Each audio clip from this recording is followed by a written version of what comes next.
Online internship file का प्रारूप कैसा होगा। सबसे पहले हम लोग पहली गतिविधि यहाँ पे दी गई, जो पहले सप्ताह का आपका असाइनमेंट होगा।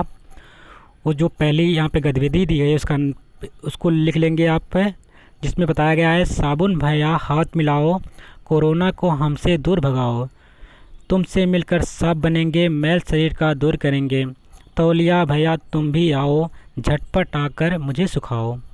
ये पहली गतिविधि होगी जो आपके ऑनलाइन इंटर्नशिप का जो फाइल का प्रारूप होगा उसमें आपको लिखना होगा। जो यहाँ पे गतिविधि के बारे में अगर बात करते हैं तो गतिविधि कराने हेतु क्या क्या सामग्री आपने इस्तेमाल किया उसके बारे में यहाँ पे पूरा आपको फाइल में लिखना है। गतिविधि की क्रियाविधि क्या होनी चाहिए, क्या किस प्रकार से उसकी क्रियाविधि की गई, उसके बारे में पूरी डिटेल यहाँ पे आपको लिखते चले जाना है। और यहाँ पे इस प्रकार से आप नीचे भी लिख लेंगे, जो हस्ताक्षर होंगे किसके, पर्यवेक्षक के हस्ताक्षर होंगे, वहाँ पे नीचे लिख लीजिएगा। अगर गतिविधि 1 की टीएलएम की बात करते हैं तो किस प्रकार से टीएलएम बनाना है, क्या क्या चीज़ें वहाँ पे आपने इस्तेमाल किया है, तो गतिविधि 1 के लिए जो टीएलएम बनाएंगे उसको यहाँ पे अपनी फाइल में नोट करते चलेंगे। जैसे कि यहाँ पे लिखा हुआ है कि प्रशिक्षु संबंधित गतिविधि से टीएलएम बनाए, जो उससे संबंधित जो यहाँ पे दिया गया उससे संबंधित आपको टीएलएम बनाना है। जो आपको पहला जो गतिविधि कराई गई है साबुन के बारे में, कोरोना के बारे में जो वहाँ पे दिया गया है उसके बारे में आपको यहाँ पे टीएलएम बनाना है। और अगर शिक्षक डायरी की बात करते हैं तो शिक्षक डायरी में क्या किन किन चीज़ों को ध्यान में रखते हुए शिक्षक डायरी बनानी है वो सब देखते हैं कि पॉइंट वाइज में यहाँ पे लिखा हुआ है, देख लेते हैं एक बार। जैसे कि लिखा हुआ है प्रशिक्षु शिक्षक डायरी में निम्न बिंदुओं को सहमति समाहित करें, मतलब कि अपने ये जो बिंदु हैं उनको अपने शिक्षक डायरी में आपको समाहित करना है, उनको लिखना है।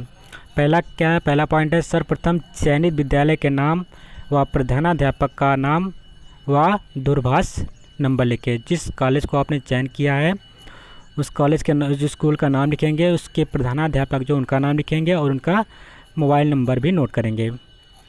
10 चयनित बच्चों के नाम व अभिभावक का नाम व दूरभाष नंबर है। तो बच्चे कौन कौन से हैं उनके नाम लिख लेने हैं, उनके अभिभावक यानी पेरेंट्स के नाम लिख लेने हैं और सभी के फ़ोन नंबर लिखना ज़रूरी है। गतिविधि नोडल पर्सन द्वारा कितने बजे प्राप्त हुआ एवं दिनांक सहित लिखें। जो आपको गतिविधि पहली वाली प्राप्त हो रही है, जो नोडल अफसर द्वारा प्राप्त हो रही है, जो नोडल पर्सन है उनके द्वारा जो प्राप्त हुई गतिविधि वो कितने तारीख को प्राप्त हुई, कितने बजे प्राप्त हुई, उसको भी नोट करते चलना है। चयनित बच्चों को गतिविधि भेजने का माध्यम, तो जो चयनित बच्चे हैं उनको आप किस प्रकार से गतिविधि भेज रहे हैं, उनके जो पेरेंट्स हैं आपको मैसेज कर रहे हैं। अगर रेगुलर फ़ोन होगा तो आप मैसेज करेंगे, अगर नहीं तो ऐसा होगा, अगर स्मार्टफोन होगा तो आप व्हाट्सएप कर रहे होंगे, तो वहाँ पे आपको बताना है कि मैसेज द्वारा भेजे हैं कि व्हाट्सएप द्वारा, इसके बारे में लिखना होगा। उसके बाद आपको लिखना होगा चयनित बच्चों या अभिभावक से फ़ोन कब कब किया गया है। जो चयनित बच्चे हैं या उनके अभिभावक हैं उनको पास फ़ोन आपने कब किया है फीडबैक लेने के लिए, उसको भी नोट करना है।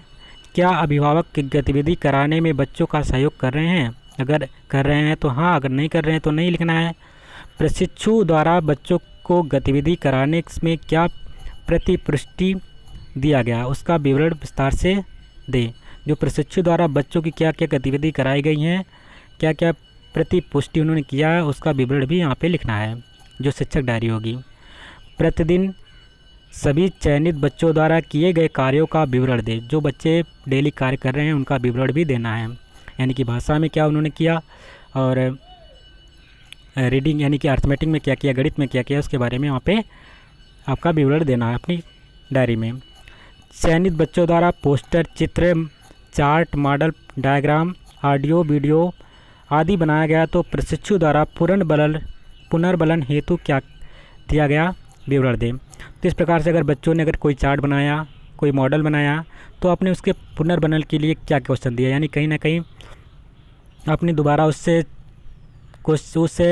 चित्र से रिलेटेड, उस मॉडल से रिलेटेड क्या बच्चे उससे बोला कि आप इस पर आप क्या करना है, उसको बताना है, यानी कि कौन सा प्रश्न आपसे कौन से किया, यानी पुनर्बलन वाला जो क्वेश्चन था आपने किस प्रकार से कराया उसको भी यहाँ पे नोट करना है।